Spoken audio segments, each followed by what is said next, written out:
नमस्कार, मैं हूँ आरुषि कश्यप। मैं कक्षा 6 में पढ़ती हूँ। मैंने एक खुद से कहानी बनाई है। उस कहानी का नाम है मतलबी और लड़ाकू नितिन। एक शहर में विनोद नाम का लड़का रहता था। उसकी पत्नी का नाम पायल था और उनके पास 2 बच्चे भी थे। बड़े लड़के का नाम था नितिन और छोटी लड़की का नाम था परी। विनोद ने सोचा कि इनका मैं स्कूल में दाखिला कराया हूँ। तो नितिन का दाखिला बहुत बड़े स्कूल में कराया था और परी का दाखिला सरकारी स्कूल में कराया था। तो कुछ समय बाद परी तो डॉक्टर बन चुकी थी और नितिन बहुत लड़ाकू था। तो लड़ाकू और मतलबी था तो वो कुछ नहीं बन पाया, क्योंकि वो सबसे लड़ता रहता था और नहीं पढ़ता था। तो वो अपने पापा से एक दिन लड़का कहीं दूर चला गया। उसके पापा ने उसकी पिटाई कर दी तो वो कहीं दूर चला गया। फिर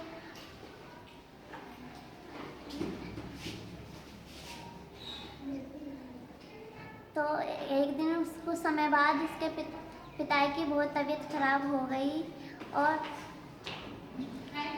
तो वो नितिन का ही नाम लेते रहते थे और नितिन का नाम लेते रहते थे। तो वो कुछ समय बाद और ज़्यादा बीमार होते चले गए। नितिन की बहन नितिन को ढूंढते ढूंढते दूसरे शहर में पहुंच गई और नितिन के घर तक भी पहुंच गई। नितिन से बोली कि भैया, पापा की तबीयत बहुत ज़्यादा ख़राब हो रही है, तो आप एक बार घर चलो तो पापा को देख जाना। फिर वो बोला कि मैं नहीं आ रहा, उन्होंने मेरी पिटाई करी थी और मुझे घर से भगाया। कोई बात नहीं, मैं नहीं आया। फिर वो अपने घर आ गई तो वो उसके पापा ने बोली नितिन को नहीं लाई बिटिया। तो वो बोली कि पापा वो कुछ समय बाद आ जाएंगे और वो कहीं जॉब कर रहे हैं। फिर उसके पापा की तबीयत जैसे और ख़राब होती चली गई तो उसने किसी से पैसे उधार लेके अपने पापा का खुद ही इलाज किया, दवाई लाकर खुद ही इलाज किया। और फिर कुछ समय बाद परी के पापा ठीक हो गए तो परी को कुछ पैसे हर महीने देते रहते थे। परी ने एक छोटी सी पहले झुग्गी बनाई, उसमें डॉक्टर का सामान धरा और उसने सबका इलाज करना शुरू कर दिया। छोटी सी ही दुकान से उसने बहुत बड़ा एक हॉस्पिटल बना दिया। वो गरीब लोगों का इलाज मुफ्त में करती थी और अमीरों से भी कम से कम पैसे लेती थी। और आज सभी ने देखा, आज के टाइम में लड़कियां भी किसी से कम नहीं है। धन्यवाद। वेरी गुड, बहुत बढ़िया। मैं कक्षा 6 में पढ़ती हूँ। मैं आपको कहानी के बारे में बताना चाहती हूँ। मैंने ये कहानी अपना आप बनाई है।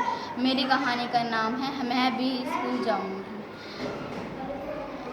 एक सूरजपुर गांव में सोनू नाम का आदमी रहता था।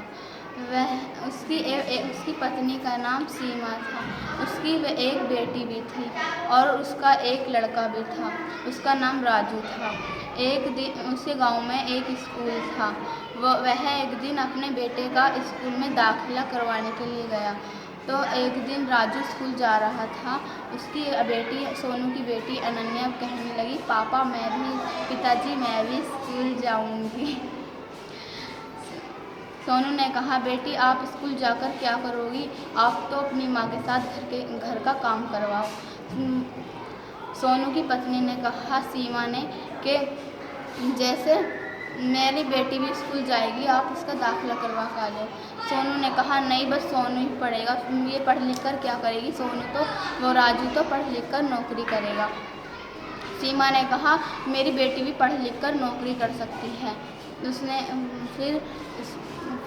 फिर सोनू ने कहा कि मुझे भी समझ आ गया, आप सभी भी अपने बच्चों को, अपनी लड़कियों को स्कूल में दाखिला करवाएं और लड़की भी किसी से कम नहीं है।